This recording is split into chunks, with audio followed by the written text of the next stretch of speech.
इस समस्या को हल करने के लिए एक समझौता हुआ जिसको राजीव लोंगोवाल समझौता कहते हैं। वो 24 जुलाई 1985 को हुआ और उसके अंदर मुख्य जो 3 बात है वो मैं बता देता हूँ। एक बात ये है कि 1 जुलाई 1985 को जिन जिन प्रदेशों को राजस्थान, पंजाब, हरियाणा को जितना पानी मिल रहा था उससे कम नहीं मिलेगा। एक बात। दूसरी ये कि जो SYL नहर है वो पूरी कर दी जाएगी 1986 24 जुलाई तक, यानी एक साल के दौरान। तो पंजाब की जो टेरिटरी उसी में तो बची हुई थी वो पूरी कर दी जाएगी। तीसरा ये हुआ कि जो चंडीगढ़ है वो पंजाब की राजधानी रहेगी। हरियाणा को अपनी अलग राजधानी बनाने के लिए केंद्र सरकार की तरफ से आर्थिक मदद मिली। नमस्कार साथियों, स्वागत है आपका निशाना पर। आज बात करेंगे हम जो हरियाणा में पानी का संकट छाया हुआ है, पीने के पानी की इतनी भारी कमी है, उसके बारे में जानना चाहेंगे। क्योंकि ये बहुत इसमें जो पंजाब की जो भूमिका है, क्योंकि यहाँ के जो राजनीतिक लोग हैं, जो सरकारों में पहले सरकारों में भी रहे हैं, अब भी जैसे इनेलो की सरकार रही है, वो भी जनता को इस तरह से बताते रहते हैं कि SYL का पानी, SYL का पानी। हम इन सब बातों के लिए चर्चा करेंगे। कॉमरेड इंद्रजीत, स्वागत है आपका निशाना पर। नमस्कार। तो हम जानना चाहेंगे कि जो अभी जो हाल में हरियाणा में जो पानी का संकट दिखाई दे रहा है, सभी राज्यों से मतलब सभी जिलों से बातें आ रही हैं कि पीने के लिए पानी नहीं है। चाहे वो भिवानी में भी आपकी पार्टी ने भी प्रदर्शन किया और रोहतक में अभी पिछले दिनों विभाग ने भी काफ़ी दौड़ धूप की है पानी की समस्या से निजात पाने के लिए, और नहरों में भी पानी की कमी है। तो इन सब के पीछे क्या कारण है जी, जो पानी का इतना गंभीर संकट छाया हुआ है? इसके पानी के ना कई पहलू हैं। जो अब वाला विवाद है कुछ उसके पहलू हैं और कुछ पानी से संबंधित बहुत ही पेंडिंग विवाद है, जो कि आप कह सकते हो कि पिछले 30-40 साल से वो विवाद लटका हुआ है। उस पे अलग से हम बात करेंगे जी। अब जो पानी का संकट खड़ा हुआ उसकी भी एक बैकग्राउंड ये है कि पानी की निरंतर कमी होती जा रही है, इसमें कोई दो राय नहीं जी।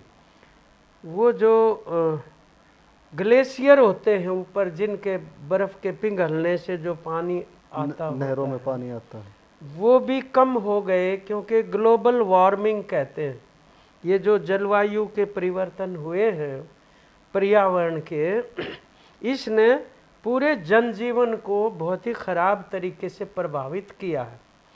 और ये जो विकास की प्रक्रिया अपनाई गई उसकी वजह से और भी स्थिति विकट हो गई। जो विकसित मुल्क हैं, जहाँ औद्योगिकरण जाता है, जिनका रहन सहन जो है वो एयर कंडीशनिंग से जुड़ा हुआ है, तो जिसको कहते हैं ग्रीन हाउस गैसेज वहाँ से छोड़ते हैं वो ज़्यादा, और पूरे वायुमंडल को वो प्रभावित करती हैं, जिसकी वजह से जो तापमान है आम वायुमंडल का वो बढ़ रहा है जी। और तापमान बढ़ने से जो है वो उसके बहुआयामी प्रभाव पड़ रहे हैं। वो एक मोटा सा असूल है, जितने गरीब देश हैं वो उतने ही ज़्यादा खराब ढंग से प्रभावित हो रहे हैं जलवायु परिवर्तन से, और जितने भी देशों के भीतर गरीब तबके हैं वो भी सबसे ज़्यादा प्रभावित हो रहे हैं अमीरों के मुकाबले। मतलब तो ये इसको कहते हैं एक जलवायु का साम्राज्यवाद। और इसके ऊपर अंतर्राष्ट्रीय स्तर के कन्वेंशन बनी हुई हैं, कमेटियां बनी हुई हैं, लेकिन अमीर मुल्क ये मानते नहीं कि वो जिम्मेदार हैं इस ग्लोबल वार्मिंग के। जो ज़्यादा जिम्मेदार है उसी को ज़्यादा उसके लिए मुआवजा देना चाहिए, खामियाजा। ताकि जंगल भी उसको ज़्यादा उगाने चाहिए। और वो ये जिम्मेदारी जो गरीब मुल्क हैं उनके ऊपर डालते हैं।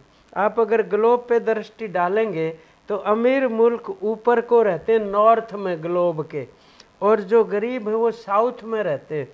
तो ये जो दक्षिणी दुनिया है ये गरीब लोग हैं, गर्म जगहों पे रहने वाले, तो इनको ज़्यादा भुगतना पड़ता है। अभी ट्रम्प साहब जो हैं उन्होंने, राष्ट्रपति जब वो चुने गए दूसरी बार, तो उन्होंने ये घोषणा कर दी कि जो पेरिस वार्तालाप होता था पर्यावरण और जलवायु को लेकर, उसको उन्होंने छोड़ दिया कि हम उसमें नहीं जाएंगे। और वो बिल्कुल एक तरह से असहयोग का रुख अपना लिया उन्होंने।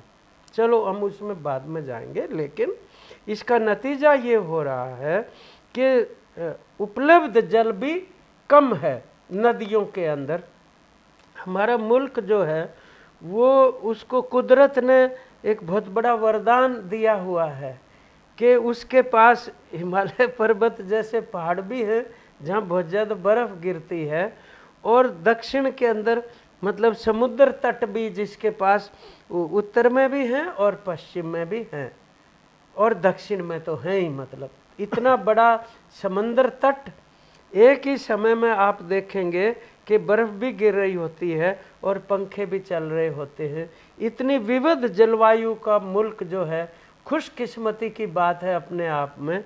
लेकिन उस जलवायु ने ये जो वरदान दिया है उसका सही सही उपयोग तो योजना में किया जाना चाहिए ना। उसी के अनुरूप अगर योजनाएं बनाई जाएंगी तो हम ज़्यादा तरक्की कर पाएंगे और ज़्यादा खुशहाली ले पाएंगे।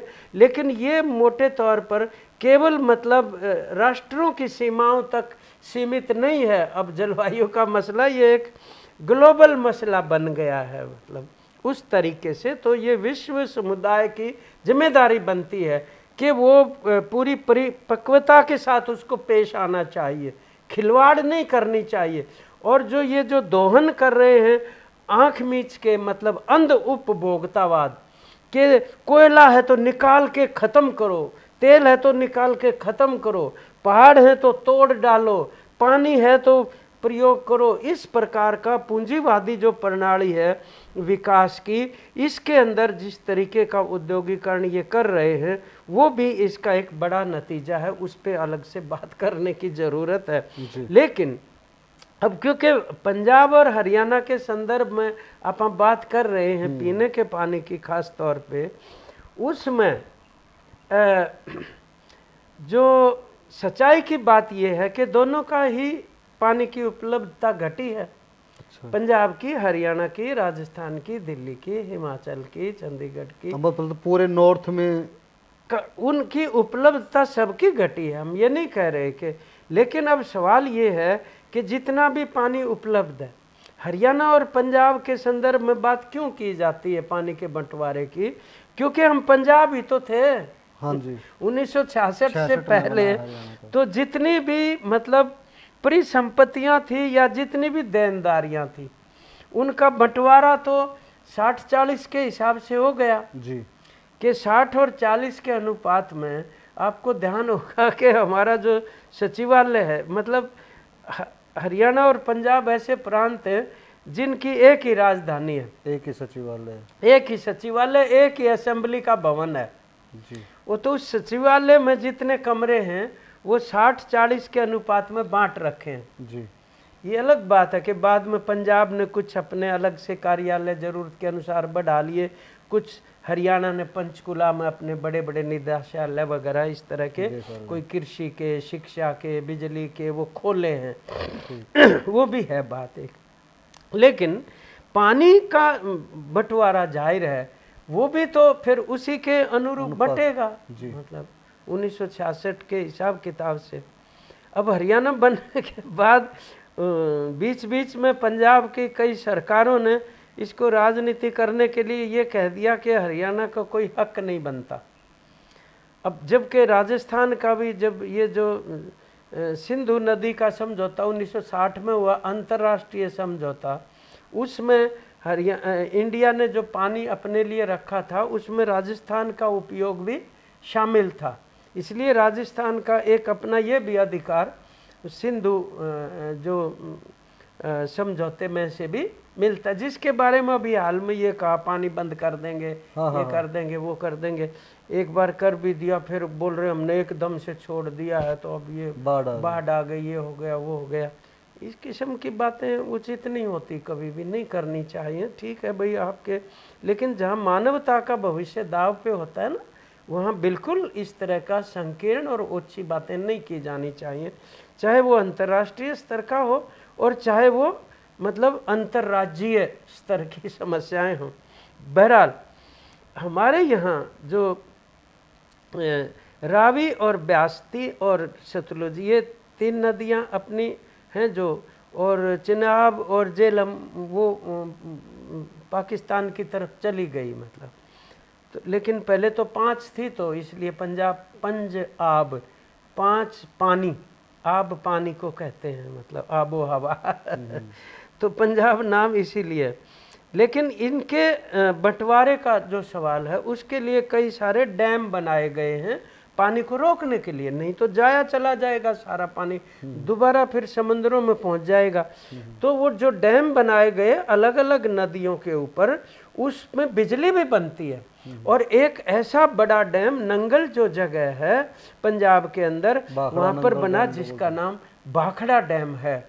वो बहुत ही मशहूर डैम बना, जिसके ऊपर कई तरीके की बातचीत हुई और फिर वो जाके 1945 में मंजूर हुआ। चौधरी छोटू राम जब मंत्री थे उस टाइम संयुक्त पंजाब के, उन्होंने उसके ऊपर दस्तखत किए और वो बनना शुरू हो गया। अंततः आज हम देखने लगे तो उससे कितनी खुशहाली आई है इसका कोई अंदाज़ा नहीं है, जिसको हरित क्रांति वगैरह कहते हैं। ये पूरा का पूरा, क्योंकि ये पंजाब जो पहले वाला पंजाब है उसमें तो पाकिस्तान वाला पंजाब वगैरह भी तो शामिल था ना, ये बहुत बड़ा पंजाब था। तो यहाँ खेती बाड़ी क्योंकि लोगों का धंधा था और जलवायु बहुत अच्छी थी, तो उस तरीके से अनाज और सारी चीज़ें ज़्यादा पैदा होती थी। और ये जो भाखड़ा डैम बना, ये दुनिया का दूसरा बड़ा डैम बताते हैं, और एशिया का तो शायद सबसे बड़ा हो सकता है, कोई चीन में उससे बड़ा डैम भी होगा। यहाँ बहुत ज़्यादा बिजली बनती है और पानी जो है वो वहाँ से बंटवारा हो जाता है। तो अब जो हाल का विवाद यही हुआ कि भाखड़ा का जो प्रबंध है वो एक BBMB कहते हैं, भाखड़ा ब्यास मैनेजमेंट बोर्ड, वो बोर्ड बना हुआ है। उसके अंदर हरियाणा, पंजाब और हिमाचल, राजस्थान के इंजीनियर होते हैं, लेकिन एक जो सिंचाई के पानी की का इंचार्ज होता है वो इंजीनियर हरियाणा का होता है, और बिजली वाले आवंटन का जो इंजीनियर बड़ा होता है वो पंजाब से आता होता है। बाद में जो है 2022 में केंद्र सरकार ने कुछ ऐसे कदम उठाए जो केंद्र राज्य संबंधों के लिए ठीक नहीं थे। अच्छा, उन्होंने ये कह दिया जरूरी नहीं है हरियाणा और पंजाब के ही इंजीनियर होंगे, हम कहीं से भी इंजीनियर लगा सकते हैं, दूसरे प्रांतों से भी। अच्छा। उसका विरोध भी हुआ और वो अभी भी सुप्रीम कोर्ट के अंदर मैटर चल रहा है कि आपको ऐसे नहीं करना चाहिए। जब 2 प्रांत एक, उसको मैंने ये बात ठीक है कि जो केंद्रीय स्तर का जो जल संसाधन मंत्रालय है वो उसकी देखरेख करता है, और कानून के अंदर ये है कि अगर पानी के या बिजली के बंटवारे में किसी प्रकार का कोई विवाद खड़ा हो जाए और प्रदेश आपस में उसको हल ना कर पाए तो फिर केंद्र सरकार उसके अंदर मध्यस्थता करके उसको हल करवाएगी। ये लिखा हुआ है। बहरहाल अब जो ये जो महीने हैं हमारे, मतलब अप्रैल मई के गर्मी के महीने, ये बारिश भी नहीं होती है और ऊपर से कम वो पानी आता है, तो और यहाँ भी पीने के पानी की कमी हो जाती है। एक बड़ी समस्या हरियाणा और पंजाब दोनों जगह ये भी है कि यहाँ पर नालों की और नहरों की सफाइयाँ नहीं करवा रखी, और उनके अंदर कितनी ही गाद इकट्ठी हो जाती है। वरना तो आप नरेगा के अंदर करें तो लाखों दिनों का रोजगार मिल सकता है मजदूर को, किसान को। वो करवाई जाए सफाई तो ज़्यादा पानी आने लग जाएगा। तो नहरी पानी के लिए जो फसल उगाने के लिए, कृषि के लिए चाहिए, उसके रकबे को बढ़ाया जा सकता है। अभी ट्यूबवेल का इतना ज़्यादा प्रयोग हो रहा है कि नीचे जो ज़मीन का पानी है, हमारे 140 ब्लॉक जो हैं उनमें से लगभग 85-90 जो ब्लॉक हैं उनके अंदर खतरे के स्तर के नीचे तक पानी जा चुका, और कई जगह हैंडपंप और वो जो ट्यूबवेल लगाने के ऊपर पाबंदी है। तो जो 40% पानी हरियाणा को देने की बात हुई थी, जो फैसला हुआ था जब हरियाणा और पंजाब अलग अलग हुए, तो क्या वो पानी कभी मिला? नहीं, उस पर हम बात करेंगे। एक बार तो मैं इसके ऊपर ये कह रहा हूँ कि भाखड़ा से जो पानी रिलीज होना होता है वो पानी इस मौसम में पीने के लिए भी ज़्यादा चाहिए होता है।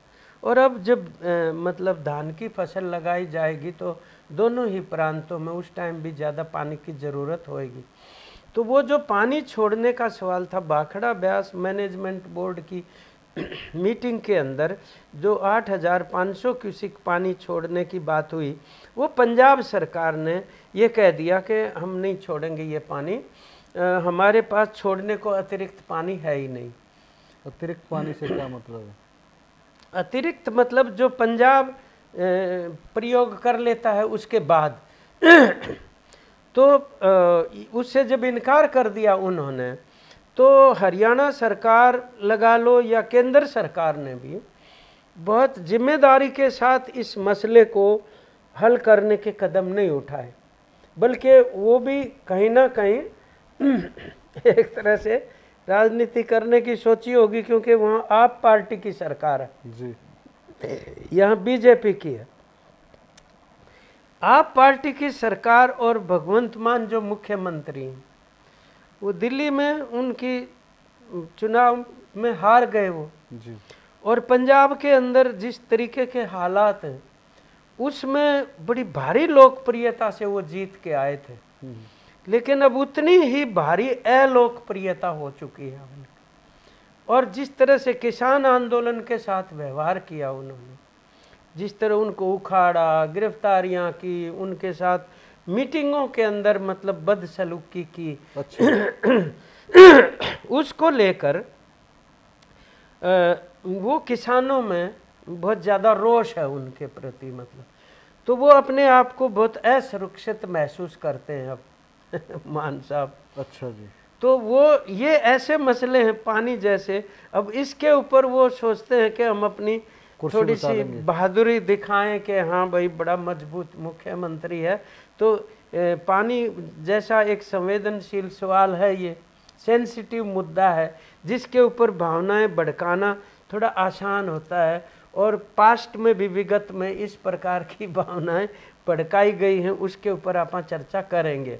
लेकिन वो सेंटर गवर्नमेंट ने कुछ ऐसा किया कि वो जो पंजाब का इंजीनियर जो लगा हुआ था बतौर डायरेक्टर वहाँ पे, उसको हटा के हरियाणा के इंजीनियर की नियुक्ति कर दी, और उसका नतीजा ये हुआ कि हरियाणा के इंजीनियर को उन्होंने ज्वाइन नहीं करने दिया और उसको रिलीव नहीं किया, और जहाँ से पानी छोड़ने का कंट्रोल ये हरियाणा सरकार ने किया या केंद्र ने? वो केंद्र सरकार ने किया।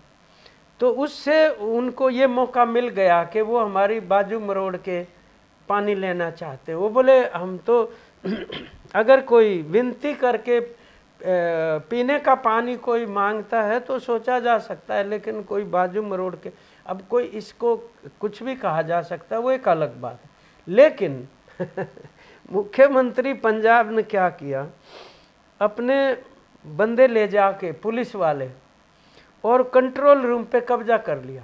अब वो कंट्रोल तो बोर्ड के अंडर आता है जिसमें कई प्रांतों का प्रबंधन होता है, और वहाँ से पानी नहीं छोड़ने दिया मतलब और बाद में तो और भी ख़राब बात कर दी उन्होंने।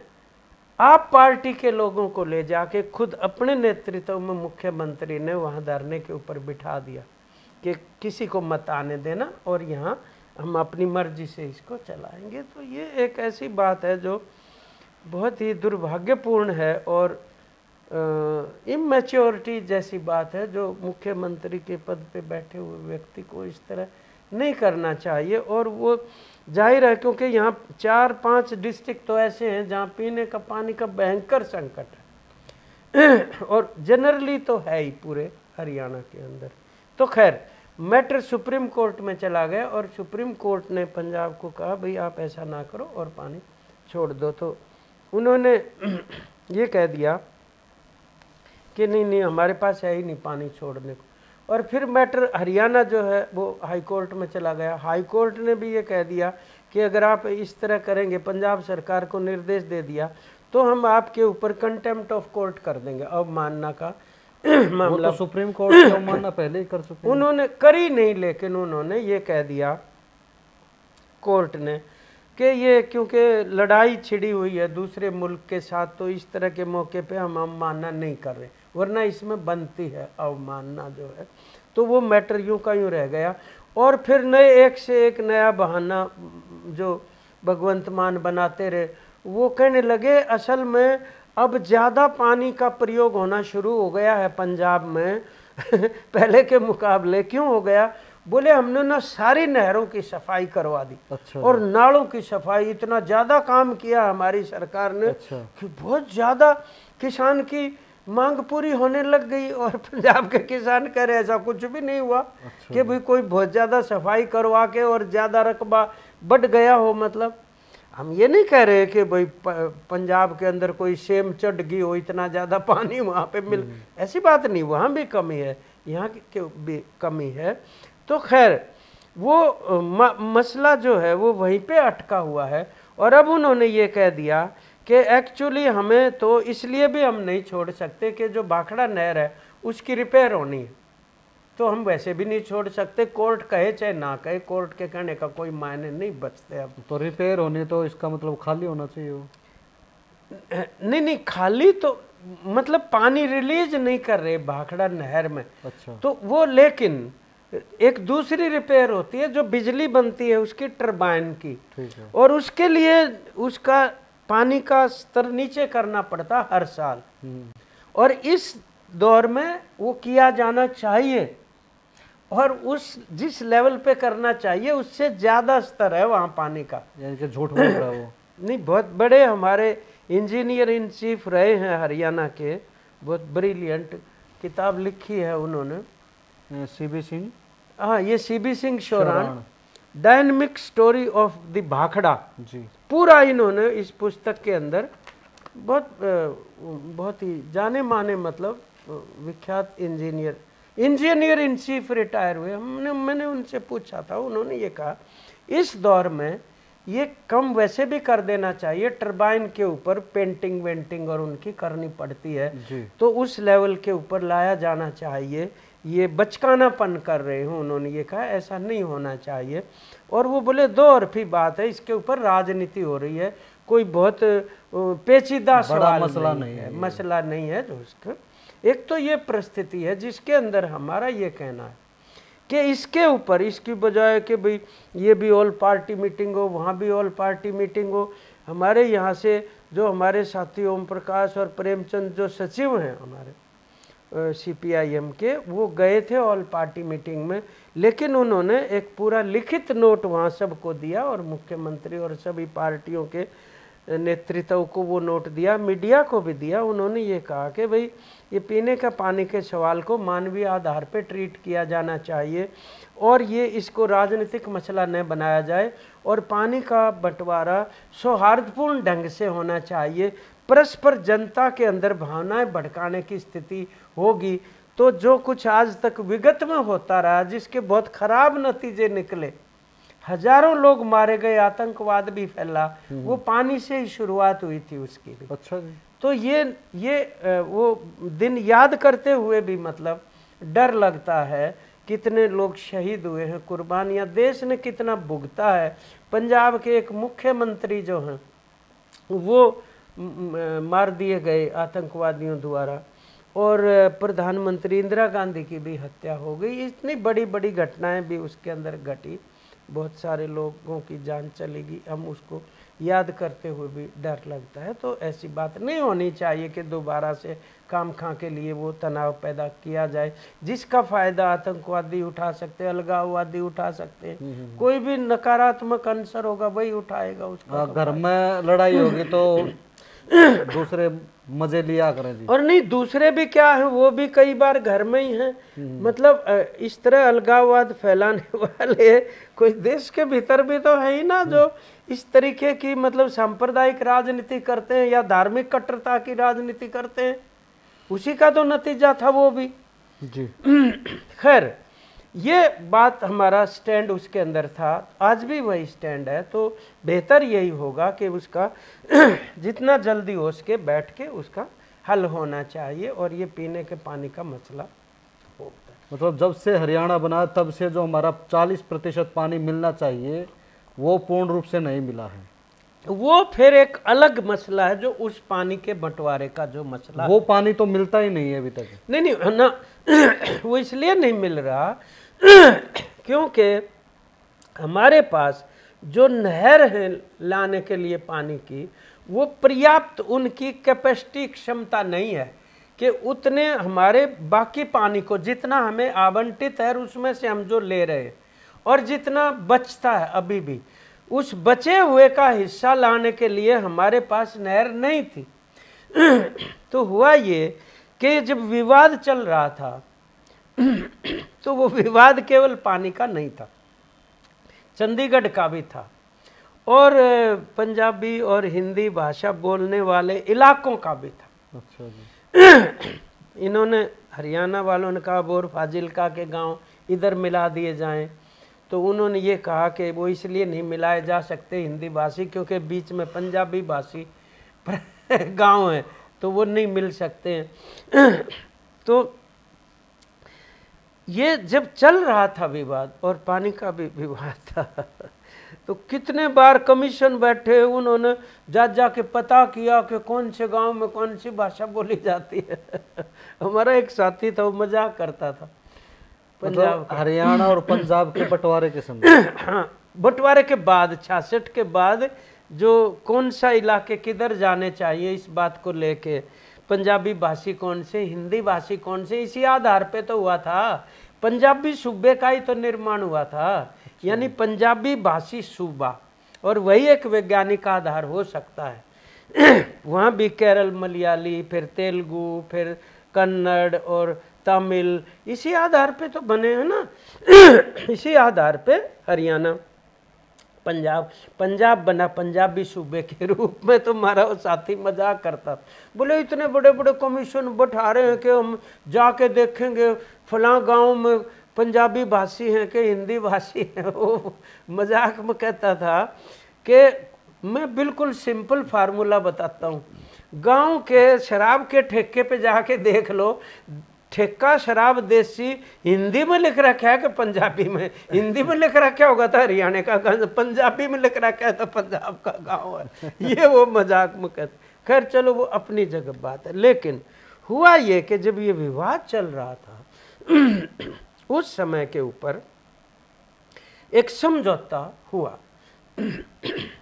और उस टाइम पर वो 1984 में इंदिरा गांधी की हत्या हो गई थी जी।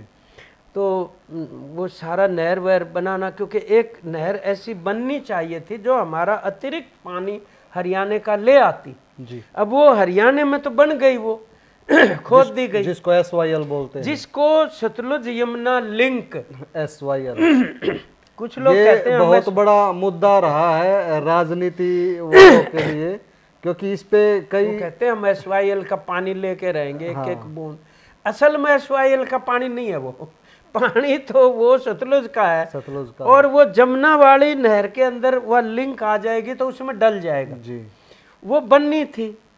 पंजाब की टेरिटरी के अंदर भी वो मान गए थे बनाने के लिए। सरदार बरनाला जी, सुरजीत सिंह बरनाला मुख्यमंत्री हो गए थे, मान गए थे कि हम खोद देंगे। 2 करोड़ रुपए दे दिए थे हरियाणा ने वो खोदने के लिए। जमीन भी एक्वायर कर ली थी पंजाब में से, तो लेकिन वो नहीं बनी आज तक भी। तो उन परिस्थितियों में इस समस्या को हल करने के लिए एक समझौता हुआ जिसको राजीव लोंगोवाल समझौता कहते हैं। वो 24 जुलाई 1985 को हुआ।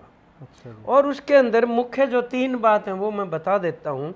एक बात ये है कि 1 जुलाई 1985 को जिन जिन प्रदेशों को, राजस्थान, पंजाब, हरियाणा को जितना पानी मिल रहा था उससे कम नहीं मिलेगा। ठीक है। एक बात। दूसरी ये कि जो SYL नहर है वो पूरी कर दी जाएगी 1986 24 जुलाई तक, यानी एक साल के भीतर। क्योंकि पंजाब की जो टेरिटरी उसी में तो बची हुई थी वो पूरी कर दी जाएगी। और तीसरा ये हुआ कि जो चंडीगढ़ है वो पंजाब की राजधानी रहेगी। हरियाणा को अपनी अलग राजधानी बनाने के लिए केंद्र सरकार की तरफ से आर्थिक मदद मिलेगी जी। ये हो गया। इस समझौते का वैसे देश में स्वागत हुआ, पार्लियामेंट ने भी इस समझौते का अनुमोदन किया और स्वागत किया, और लोगों ने ये सोचा कि अब शायद ये जो आतंकवाद है ये रुक जाएगा और शांति बहाल हो जाएगी। ये पंजाब और हरियाणा के लोगों ने सोचा, सारे देश ने सोचा। अच्छा। जब इंदिरा गांधी तो देश की प्रधानमंत्री थी, आतंकवाद के नतीजे पे उन्हीं की हत्या हो गई।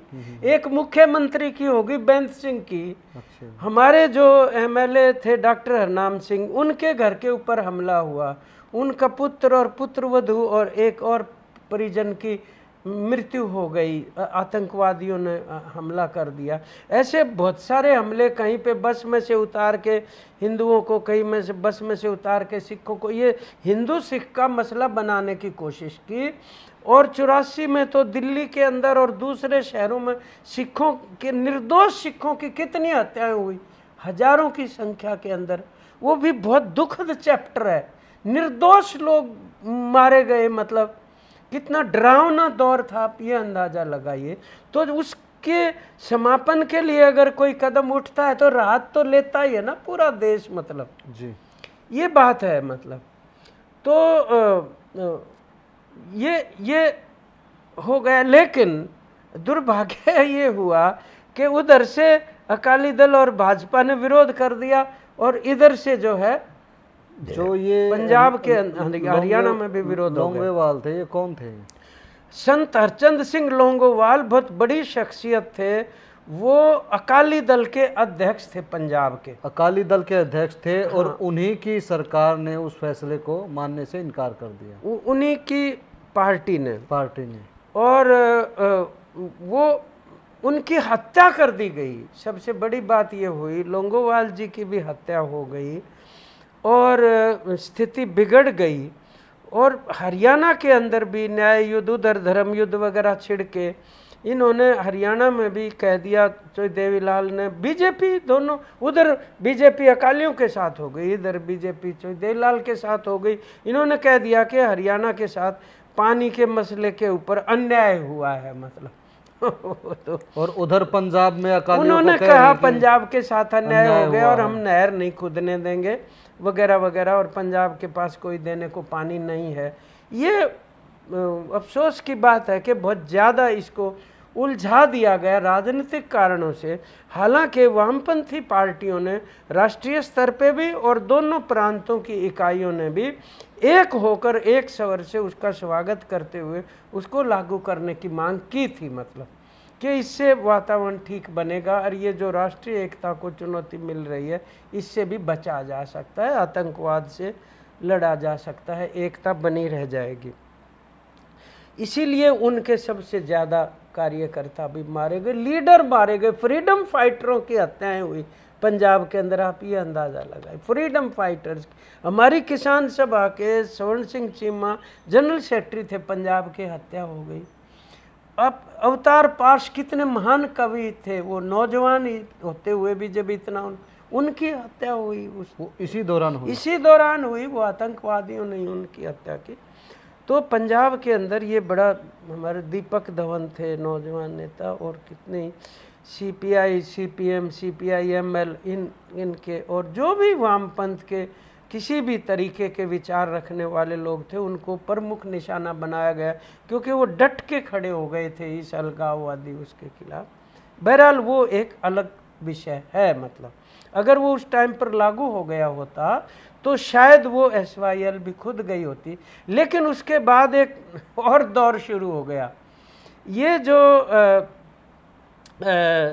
अमरिंदर सिंह थे राजा, जो मुख्यमंत्री थे पंजाब के कांग्रेस पार्टी के, ये जब विवाद शुरू होने लगा तो उन्होंने क्या किया, पंजाब की असेंबली में ये पारित प्रस्ताव करवा दिया। प्रस्ताव पारित करके ये कह दिया कि अब तक जितने भी पानियों से संबंधित, पानी के बंटवारे से संबंधित जितने भी द्विपक्षीय, त्रिपक्षीय या बहुपक्षीय समझौते हुए हैं विगत में, सबको रद्द किया जाता है।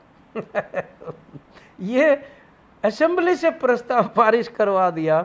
और फिर ये मसला जो है कांग्रेस की सरकार ने, कांग्रेस की सरकार थी अमरिंदर सिंह, ये मसला सुप्रीम कोर्ट में चला गया और सुप्रीम कोर्ट ने कई साल तक अपने पास उसको रखा और उसके बाद ये कह दिया कि ऐसा प्रस्ताव स्वीकार्य नहीं हो सकता, ये गैरकानूनी है, संवैधानिक नहीं है। आप कोई एक राज्य एक तरफा तौर पे द्विपक्षीय और बहुपक्षीय समझौतों को रद्द नहीं कर सकता है। मतलब और साथ में उन्होंने ये कर दिया कि वो जो भूमि SYL खोदने के लिए एक्वायर की गई थी वो किसानों को वापस लौटा दी।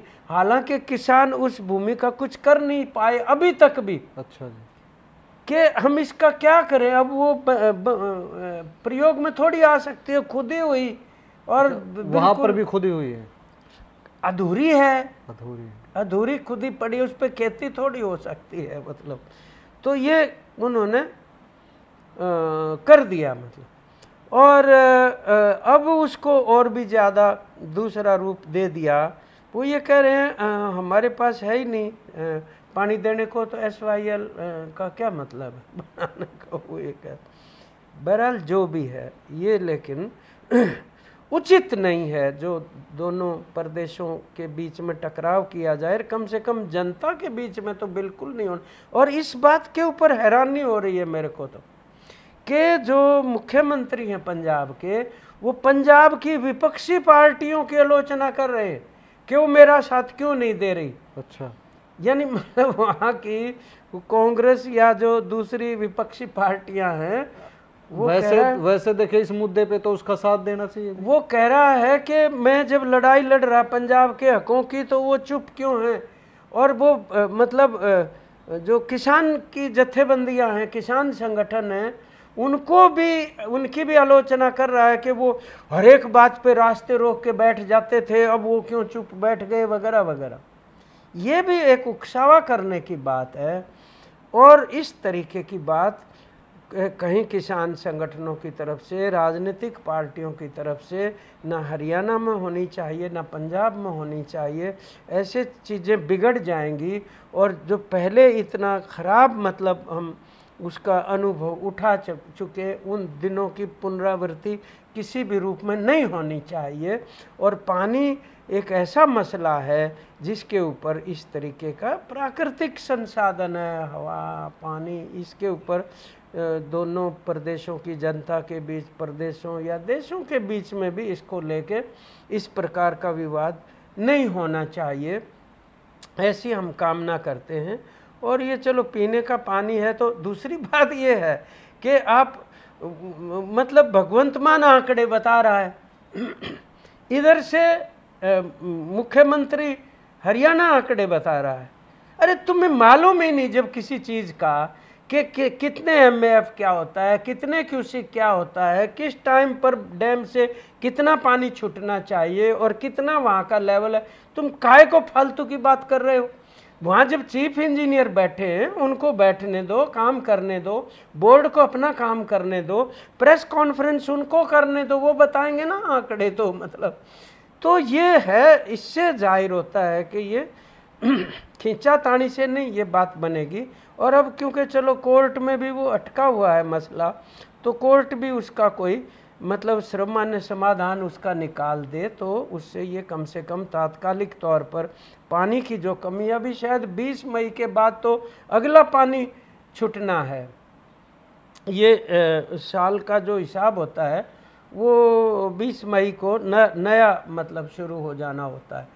लेकिन जहाँ पीने के पानी दिक्कत वहाँ एक एक दिन निकालना मुश्किल हो जाता है ना, मतलब वाटर वर्क्स के टैंक सूख गए जी। ये देखिए ना कि क्या करें लोग करें तो थोड़ा सा ये मतलब परिपक्वता से पेश आना चाहिए।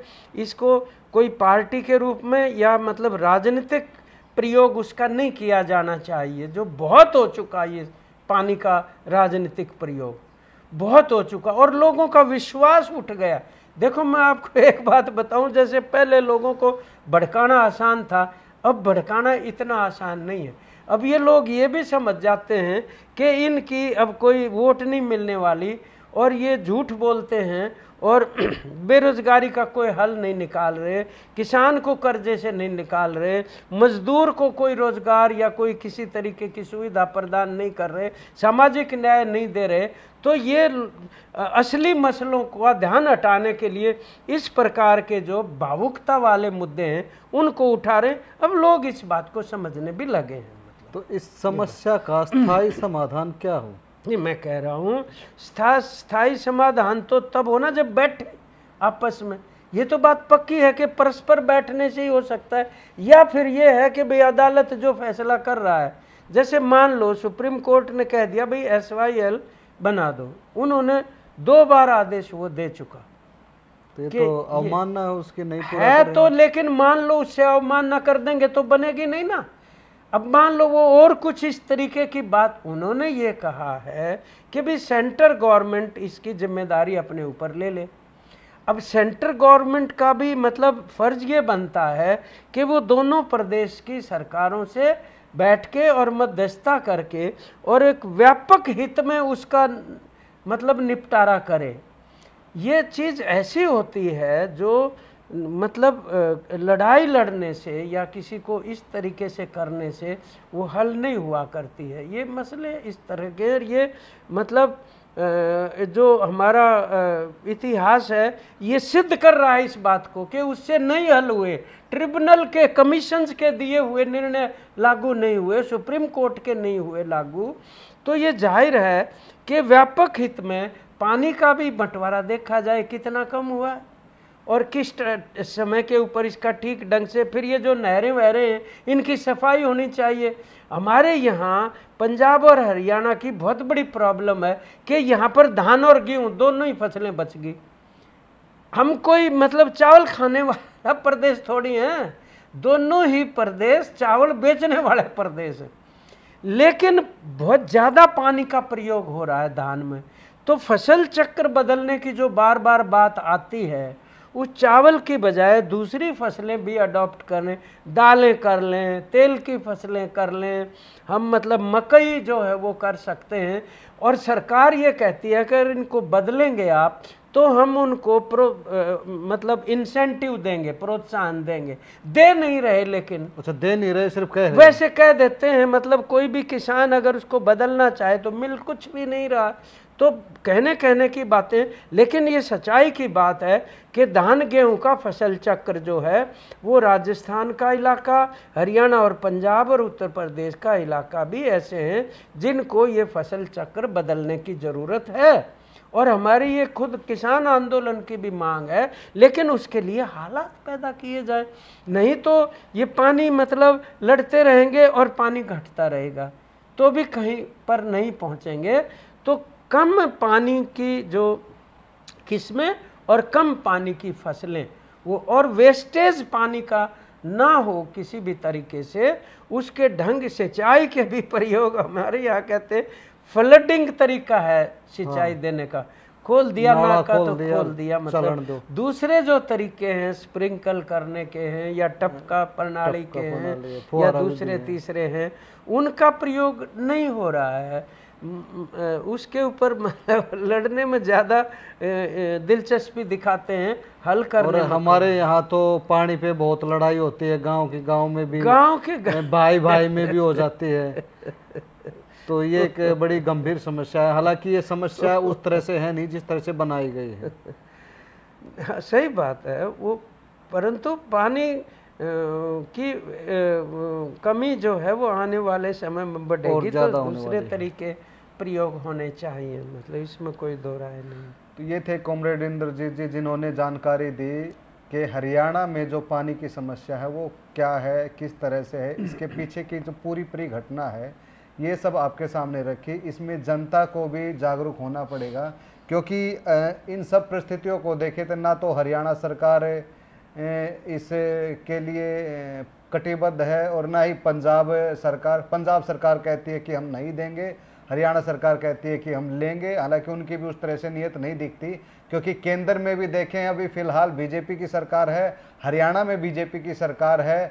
तो अगर उस तरह से देखें तो एक जो मानवीय पक्ष है कि पानी सबका अधिकार है, उधर से जो पंजाब के मुख्यमंत्री कह रहे हैं कि हमारे पास पानी कम है, लेकिन जो समझौता है वो पानी कम है तो कम का भी 40% जो बनता है हरियाणा का वो तो मिलना ही चाहिए, लेकिन वो नहीं मिल रहा है। तो इसमें आम जनता को भी समझना होगा, और हरियाणा में भी पीछे कई सरकारें रही हैं जो इस पर राजनीति करती आई हैं कि हम ये पानी लेकर रहेंगे। इसमें चाहे वो बीजेपी की सरकार रही हो, चाहे इनेलो की सरकार रही हो, और उधर अकालियों की सरकार। हालांकि कांग्रेस की सरकार ने तो ये जो बताया कि प्रस्ताव भी पारित करवा दिया था अमरिंदर जी ने, जो कि सुप्रीम कोर्ट ने उसको कहा कि ये आपका गैर कानूनी है, असंवैधानिक है। तो सुप्रीम कोर्ट 2 बार कह चुका है कि SYL नहर कंप्लीट की जाए, जो सतलुज यमुना लिंक नहर है, और उसमें जो हमारा जो पानी जो अतिरिक्त जो बचता है, जो हमारे खेती के लिए प्रयोग होगा वो आए। लेकिन उसको जो हमारा प्रशासन है, चाहे वो केंद्र सरकार का है चाहे वो राज्य सरकार का है, वो लागू करवाने में नाकाम रहा है अब तक। तो इसमें जनता को भी समझना चाहिए, और खासकर भी पानी की बात हो रही थी तो पानी बहुत कम बचा है पीने योग्य है। तो जनता से भी ये अपील है कि एक तो जब पानी आता है तो उसका प्रयोग हम बहुत ही प्रिसाइज तरीके से करें, जो ज़रूरत की चीज़ें सिर्फ उन्हीं पर खर्च करें, बेज़रूरत पर उसको हम ना खर्च करें। और पानी अपनी ज़रूरत का जितना हमें लेना उतना लेने के बाद अपना जो टैप है उसको बंद कर दें। पानी जब आता है तो मैं गांव में भी देखता हूं बहुत पानी ऐसे ही बहता है जी, नालियों में बहता है वो पानी, उस तरह से प्रयोग नहीं हो पाता है। तो ये आम जनता को भी समझना होगा और किसानों को भी समझना होगा कि खासकर हरियाणा पंजाब में जो किसान है वो सिर्फ धान की जो फसलें हैं जिनमें पानी ज़्यादा प्रयोग होता है उसका कम इस्तेमाल करें। एक तरफ तो सरकार भी कहती है कि धान की फसल नहीं लगाएंगे, उसकी जगह कोई और फसल लगाएंगे तो हम प्रोत्साहन राशि देंगे। हालांकि जैसी जानकारी हमें मिली है उसमें सरकारें सिर्फ कह रही हैं, प्रोत्साहन राशि दे नहीं रही है, जिससे उनकी भी इच्छा जाहिर होती है। तो ये आम जनता को खुद सोचना होगा कि उनका जो ये प्राकृतिक जो संसाधन है पानी का वो किस तरह से बचाना है, उसका किस तरह से प्रयोग करना है, क्योंकि आने वाले समय में और भयंकर संकट की जो आहट है वो दिखाई दे रही है। धन्यवाद। नमस्कार।